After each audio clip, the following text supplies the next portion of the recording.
What is zoning? Zoning is simply, it's a legal tool. That's it. For better or worse, it's a tool. There's nothing insidious about it. It's just a tool to get things done. It's a tool that you can use in whatever way you want to. For good or for bad, but generally people think they're using it for good, right? It is the means in which the government used to regulate the built environment for the public welfare. The public welfare also being a term that can be interpreted in many different ways. So people that use zoning for one thing may think they're actually trying to help the public, where in fact they're actually hurting other segments of it. But zoning really started as a way to work on public safety. So you think about when zoning in the early part of the 20th century, when zoning first sort of came into prominence, it was really about residential areas that were next to slaughterhouses, that were next to something else. So there really was part of the public welfare that was at stake. And 100 years later, things have changed a lot, and so there are sort of new sort of wrinkles in what's happening. But again, it is just a tool. It controls building size, land use, setbacks, where a building can be in a lot, and it controls what can be done with a property, but not what a person themselves can do with it. So it can control where you can open a restaurant, but it can't control what kind of food you cook in that restaurant. So there's a really important distinction there, that it only controls, what can be done, not what you personally can do within there. So we're gonna come back to that a little bit as well later in the presentation. But the way the zoning kind of works, it starts with this land use map, which is, as you can see, sort of a quilt of colors, which gives you a very basic understanding of what the makeup of the city is. So each color represents a different type of land use. So you can see the 6 basic colors. Yellow is residential, red is commercial, blue is institutional, which are like prisons and schools and other sort of post office, whatever sort of actual sort of, say, government type use. So there is industrial is purple, green is open space, and gray is mixed use. Mixed use being, say, if you have a building that is with a shop underneath it and a person living above it, that would be like a mixed use building. So imagine that extended into a neighborhood where you have house, shop, that would be a mixed use neighborhood for sort of simplicity's sake. And generally, you can find music and live entertainment generally in possibly commercial zoning, industrial zoning, and maybe mixed use zoning, and that's really it in the city. Again, we're going to talk about that some more.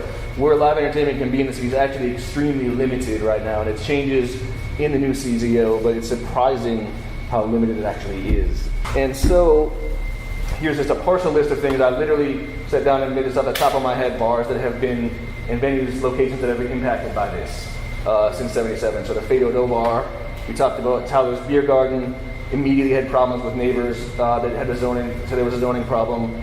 The Parkview Tavern on Carrollton had live music for a while, but they weren't zoned for it, so neighbors complained, shut that down, said it attracted criminals. Donna's, as you know, tried to reopen, couldn't. They lost their non-conforming use, which means they could not reopen because they were in the neighborhood that wasn't zoned for it. Mimi's in the Marion still has a lawsuit against it, saying it's a non-conforming use. Should not be given a live entertainment permit. Boofa, same thing. City Torres is suing, saying it shouldn't be granted a live entertainment permit. Little People's Place was shut down, saying it was not zoned for live entertainment, couldn't reopen as a club. Funky Butt, same thing.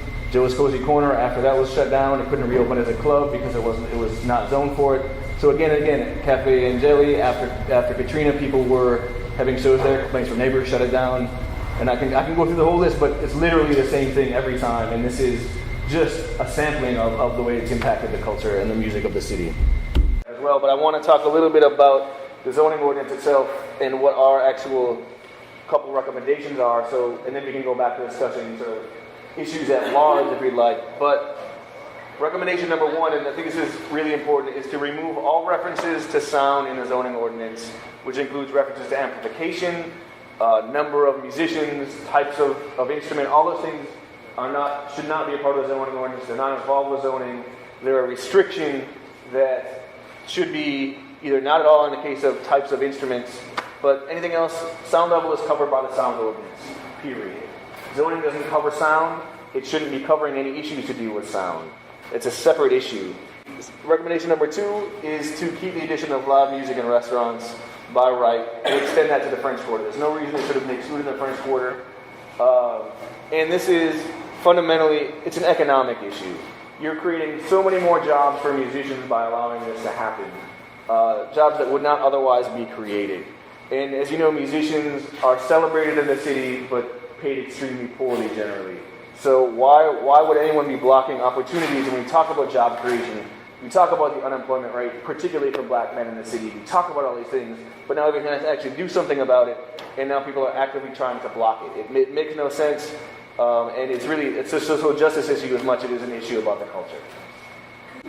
Number 3, and this is a little bit more technical, but I think is very important, is to extend the non-conforming window for live entertainment venues from 6 months to a year. It's not a huge change, but doubling the amount of time a music venue has before they shut down, before they can't reopen, could make a tremendous impact on the ability for especially small local venues to reopen.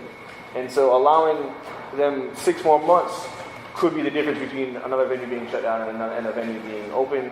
Also, as many of you know, there are a lot of lawsuits against clubs in the city saying they're non-conforming use and they should never have been granted the ability to have music in the first place. And a lot of what those are too are trying to force them to shut down for a while. If you shut down long enough, if you can't reopen, you've lost the ability to have music again. So because non-conforming uses tend to be, it's attrition. So slowly more and more clubs shut down, you can't be replaced. This at least, it doesn't solve it, but it creates at least a bit of a stopgap, particularly as with gentrification, you see neighborhoods changing. This is a little bit more of a defense to help that. And so, again, it's not a panacea, but at least it's a step. And then recommendation number 4, which is a campaign we're going to launch, is to bring music back to North Rampart Street. And we can talk a little bit more about why. I'm going to go through a couple things about Rampart Street, but it's always been a historic music corridor. The last time there was a club there was when Donna's tried to reopen, which was I think 2010. But since then there has been no live music on Rampart Street from Canal to Esplanade at least, and that's now 6 years, 5 years. And we're going to ask that everyone who's here and everyone who hears this help us to get it out, because the more people we can have there, the better. We were just asked by one of Jason Williams' staff to have more say, have more people present, because when our voices aren't heard in the room, they're not heard. Right. People need to email, people need to show up at meetings and do that kind of stuff, because decisions are made by those who show up. Right. And if you're an elected official, you need to feel like people have your back on decisions, right? So taking the right stance, you would assume that people would always do that, but if you've got 30 people telling you to do it one way and one person telling you to do the right thing, sometimes the way things work, people are elected, right? So, and what people think is right, of course, changes.